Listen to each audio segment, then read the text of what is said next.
Hey guys, and welcome to another episode of Renaissance Man, where Robbie Me takes you through culture. Alright, today we're going to talk about college football and we're going to talk about the NFL. Alright, college football, my favorite pastime. I don't schedule dates on Saturdays because of college football. My fiance understands this because you know what? During the months of July to January 8th, all that matters is college football. Alright, so let's move on. Top 10 preseason. I know this is way early, but I'm going to give you what I think as of right now. It'll probably change, but let's see. Number 10, Arkansas. Tyler Wilson, wide receivers, fast offense. They're going to be a very good team this year, very deadly. Then we got number 9, Wisconsin. Okay, ball returned. Even though your quarterback left, they were a top 10 team without Wilson for last year. They're still a top 10 team this year without him. Okay, ball is going to have a great season. I'm really excited about seeing them. Number 8, Michigan Wolverines. Went 11-2 last year, basically returned their entire team. It's going to be fantastic to see if they can make another run this year. Number 7, Florida State. What are you going to do? Jimbo Fisher, you are fantastic. You have taken this team way above what people thought. They're going to do great things this year. I'm really excited to see them. All right, number 6, Oklahoma State. That offense is so good, all right, and so fast. I'm really excited to see what happens this year with them. Number 5, the Georgia Bulldogs. They return Aaron Murray, return almost their entire defense. They return 6 or 7 starters on offense. Fantastic year for the Bulldogs, I hope, this year. Number 4, the Oregon Ducks. They reload. They don't have a rebuilding here. They just reload. They're going to be fast. I know they lost their running back and quarterback, but they probably got a middle school kid who's just as fast as their running back from last year. It's going to be great to see them play this year again. Number 3, USC. USC, I think, is probably going to end up being number 1 midway through the season. They've got a fantastic team, fantastic coach, and it's going to be really interesting to see how this pans out. Number 2, Alabama. Alabama, they lost Trent Richardson, and they lost some players on defense, but Nick Saban always reloads his team.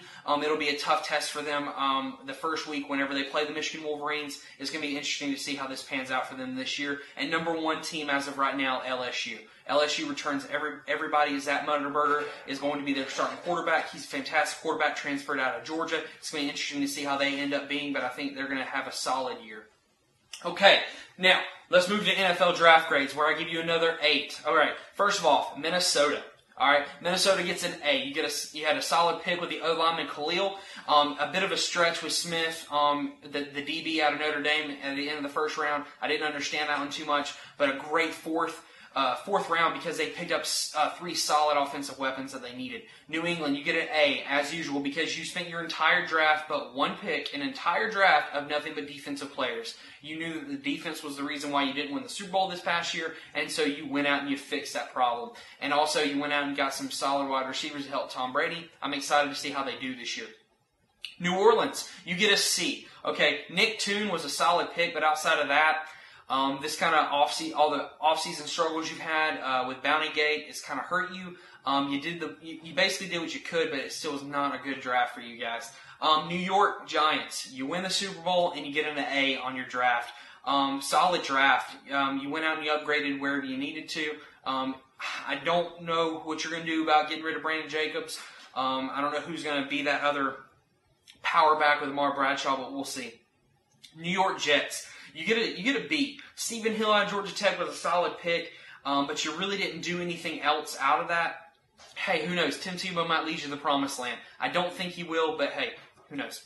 All right, then the Oakland Raiders. You get a B. You had no really early picks. You didn't get a pick until the 3rd round, but you did what you could. I felt you needed wide receivers to help Carson Palmer out, but you didn't really do that. So I'm really interested to see where this goes from here. And then Philadelphia. Philadelphia, you get an A. You didn't need offensive firepower. You needed O-lineman and you needed defense. And that's exactly what you did. You got rid of Asante Samuel, which I thought was smart because you needed players. You needed draft picks and you got those. So I'm really excited about what Philly did. You didn't try to go crazy again and get more offensive firepower. You went and got defense, which you needed. And then A. Pittsburgh. Finally, you get an A because you know why? You did what you needed to do. You needed to protect Ben Roethlisberger. You got him O-lineman. You got him some help. You got your defense. You got some defensive players to come in because your other defense players are getting older. You helped out your team, and I was really impressed with your draft. Guys, that's preseason college football, and that's the NFL draft. Have a good week. Be great, and I'll see you next time.